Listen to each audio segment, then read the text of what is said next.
You're tuning into Black and White Sports on YouTube. The no-holds-barred truth on sports. The main event starts. All right, Black and White Sports supporters, let's talk about the New York Jets and more specifically the future of Aaron Rodgers. And a little nugget in here about Joe Douglas that I find hilarious, but as we know, the New York Jets are a dumpster fire. I mean, they're a literal dumpster sitting on top of a set of tires. Everything's on fire. Everything. Dumpster fire, tire fire, all the worst fires are going on right now in New York involving really both football teams. But most notably this one, because this is the one that got the high-profile quarterback from the Packers. Now, the Packers look how right they look right now. It's pretty wild, right? I didn't see this coming. I thought it was going to work. Did I think they were going to win the Super Bowl? Probably not. But did I think they could at least AFC championship game kind of run? And I think, honestly, and even though Aaron Rodgers, I think, gave me the best moment of last year's NFL season when he ran out with the flag, it was awesome. But I think the moment he got that Achilles injury, that's derailed everything. Because I thought last year was a borderline playoff kind of run, get our feet under us, and then this year would be a charge full steam ahead to a Super Bowl run. Now, I don't know that I knew that they would get there, but it's been a disaster. None of it's worked. And I think the injury started a lot of it. And then, of course, the other day I did a video. We found out that Woody Johnson wanted Aaron Rodgers benched. Boomer Esiason thinks Aaron Rodgers is hurt right now, thinks he's got a left leg injury. And now, well, you're going to see this headline, and this is the actual athletic story that Diana Rossini wrote. Aaron Rodgers still wants to play in 2025, but not for the Jets. Jets fans are probably okay with that, right?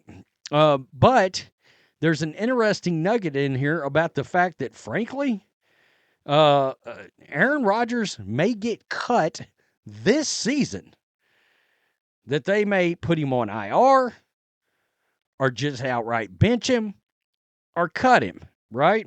Now, they could, Boomer Esiason floated the injury thing. They could go to him and his agent or whatever, save face, hey, we'll put you on IR. You got a hamstring issue. That's what Boomer thinks it is, or a knee issue, and that's why he's not throwing the ball down the field. Also, look, that puts a nugget out there to other teams. Well, maybe Aaron Rodgers, if he gets fully healed up, maybe there's something still there. I actually saw somebody float the Cowboys with Devontae Adams and Mike McCarthy, and I'm like, whoa, oh, no. So let's do this. This starts with Joe Douglas, and I think this tells you how bad things are with the Jets. Now, reportedly, he lost his power back around like January. Woody Johnson had a problem with him, and that just shows you how nutty the organization is. If you're going to strip, as an owner, your general manager's power, fire him before the season, or right after the season ends. If it went downhill in January, fire him as soon as the Super Bowl's over. And then he can actually get hired in that cycle. Because honestly, with his drafting record, somebody's going to bring Joe Douglas in as a GM, probably. An NFL executive close to Douglas shared that the former Jets GM felt a sense of relief after his firing. Let's just keep it real. Dismissal, fired, particularly from the challenges of working under Woody Johnson. Let's see, worst owners in the league. Jimmy Haslam, David Tepper, Woody Johnson, Jerry Jones. I threw that out there. And depending on how Gerard Mayo does, Robert Kraft, I think, is doing some meddling, or Jonathan Kraft, with the Patriots.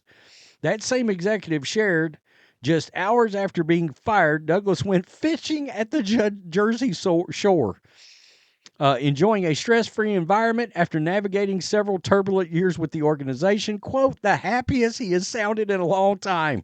He's going to go back to the Ravens or something like that. So we get down here, okay? There are some on the team who believe everyone is simply tiptoeing around the fact that Rodgers isn't the same player anymore. I'm told no decisions have been made yet, but it appears increasingly likely that the four-time MVP, who is banged up, could be placed on IR or possibly benched over the next few weeks, signaling an end of his disastrous time with the Jets. This is where it gets even more interesting. Some around the league say they won't be surprised if Rodgers is cut in season, released this year, which means he could go play for somebody else. I wonder how hurt Brock Purdy is with the Niners right now. He's out tomorrow. I'm just throwing that out there. As for Rodgers, his relationship with the owner has been strained for months. So Rodgers and Woody Johnson have been feuding. That's not a secret in the building or in the locker room. God, this organization. At this point, after conversations with sources around the team and around the league, my understanding is Rodgers still wants to play in 2025, just not for the Jets. Who could blame him? It's been a mess for everybody. Now, the free agent market next year, Sam Darnold, wouldn't that be something? Russell Wilson, right? Although Wilson is expected to stay with the Steelers, and the Vikings could bring Darnold back up if he's willing to back up. Could bring him back if he's willing to back up. These are two interesting names. Justin Fields, that is interesting. Hey, heavy running game, Justin Fields, dual threat. That could be interesting. The other one is this one, Derek Carr. And I know Jets fans are probably like, what?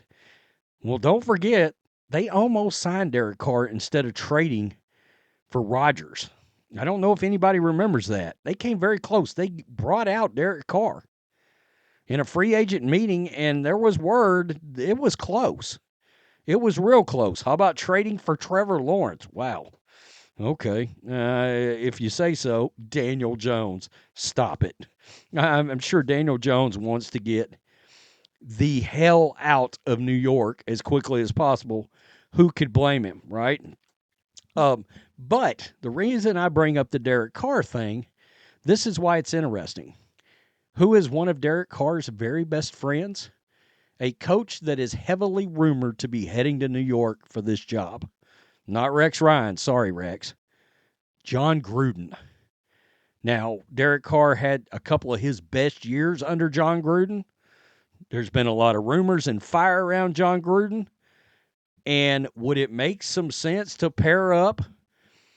I mean, a guy that knows the offense inside and out, Derek Carr, with Jon Gruden. Do not forget, Jon Gruden came into Saints camp last year to help the Saints install that offense and work with Derek Carr with the Saints. All right, so there's something there. Now, in case you wonder what that looks like, you would be Derek Carr, Jon Gruden, and Dennis Allen probably as your defensive coordinator, right? Some believe that Gruden's going to be let back in the league pretty soon, and that Woody Johnson and Roger Goodell behind the scenes could maybe already be talking about it. That's interesting. It's interesting. I'm just putting that out there, but it makes some sense. Derek Carr to the Jets, Jon Gruden to the Jets, and look, Rex Ryan is right about one thing. This team has a ton of talent. I mean, getting beat by a team like the Patriots, who, guys, you know that's like my second favorite team, getting beat by the Patriots, I mean, I don't get it. There's so many teams. This is a far superior talented team to so many teams in the league. You know, Rex Ryan said this team, should have 8 or 9 wins? This team should certainly have 7 with this kind of talent. But if you don't have the structure, and look, Woody Johnson is part of the problem. David Tepper, Jimmy Haslam, one could argue Jerry Jones, and Woody Johnson. Oh, no surprise.